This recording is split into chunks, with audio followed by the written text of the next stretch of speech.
Hello everyone, it is Brick North here, and in today's video, I'm going to be showing you my LEGO Avengers Tower mock. So we can start off with some numbers. This building is about 134 centimeters tall, which equals about 4.5 feet, and it contains approximately 7,500 pieces.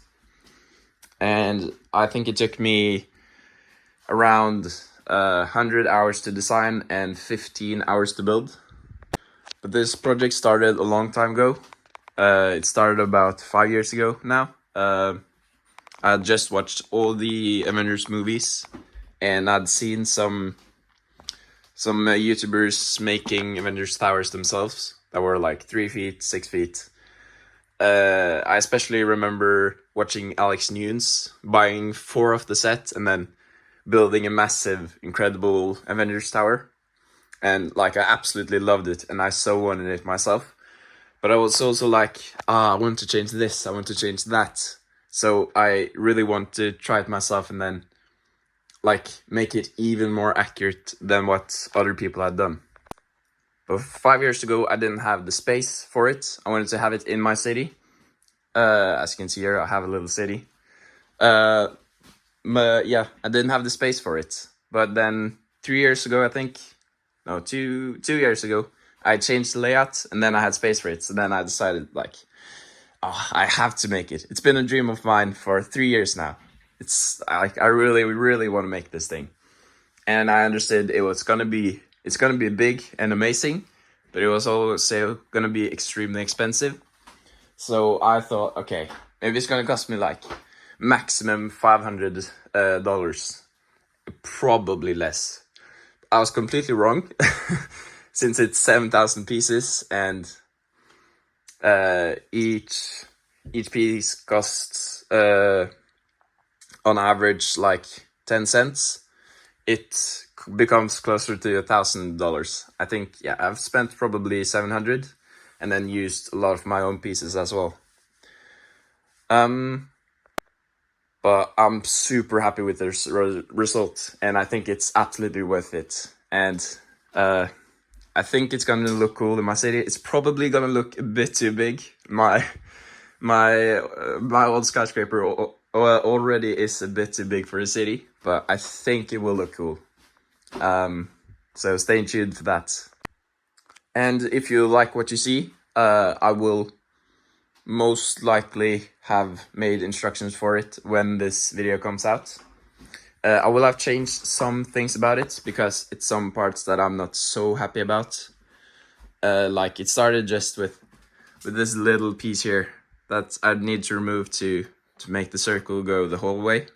And then, it became just more and more like, the instructions are not perfect, and then this here is like a little too large for the rest of the scale, and yeah, it started to just become more and more. So at the moment, I'm designing it, but when this video comes out, we'll have made instructions for it. It will be out on Rebrickable, and I'll leave a link in the description and in the top comment below.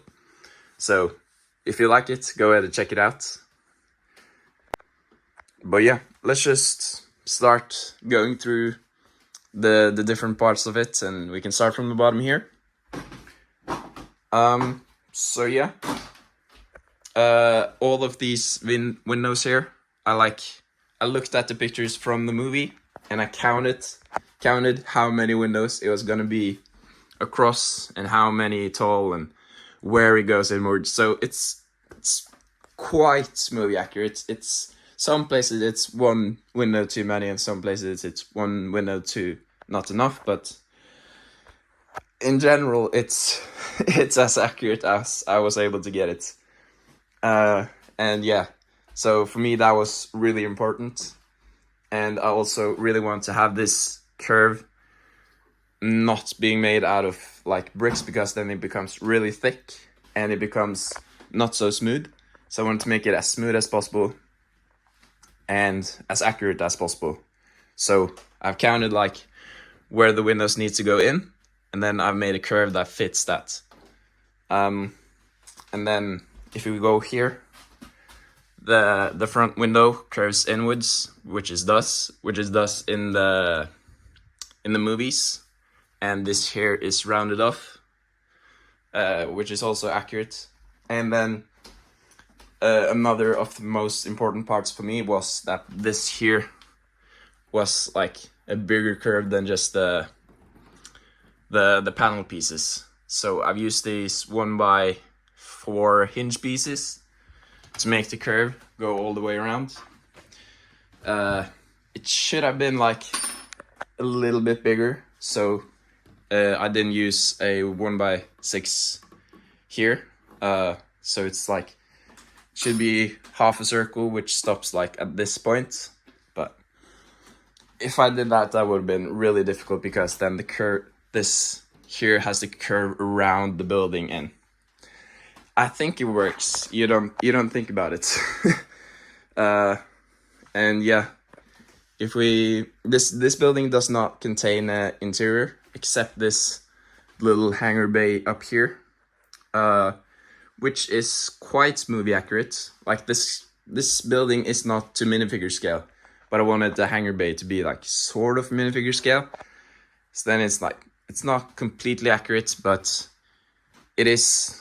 It looks about this way, and it is like walkways on the side and the middle. So then the Quinjet is supposed to land here, and then it goes into the building, and then you can walk off and through that door there. And yeah, this platform is quite sturdy, so it would be able to hold the Quinjet. I don't have the Quinjet, probably will buy it, but I do have this here, the Destiny's Bounty, and it's like, it won't fall off, so it can hold the weight of the Quinjet once I get it.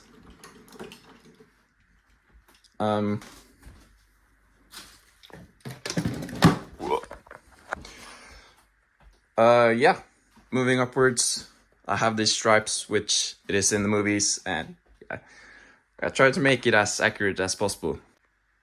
Yeah, and these stripes are supposed to keep going here, so in the instructions that I'm currently working on, but that is out on Rebrickable, is even more movie accurate though, but it is pretty darn close.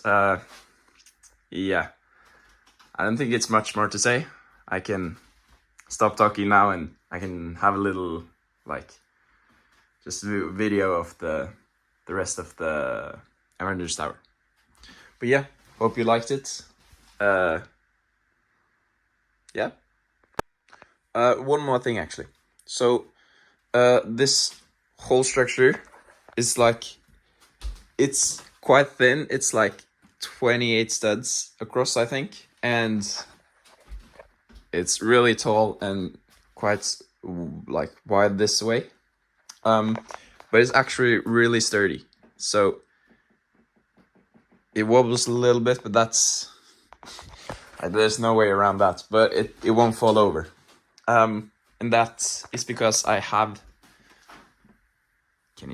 Inside I have like tons of Technic beams and these 2x10 Technic bricks inside of it. Yeah, so it's quite sturdy, surprisingly. But yeah, now I'll stop talking.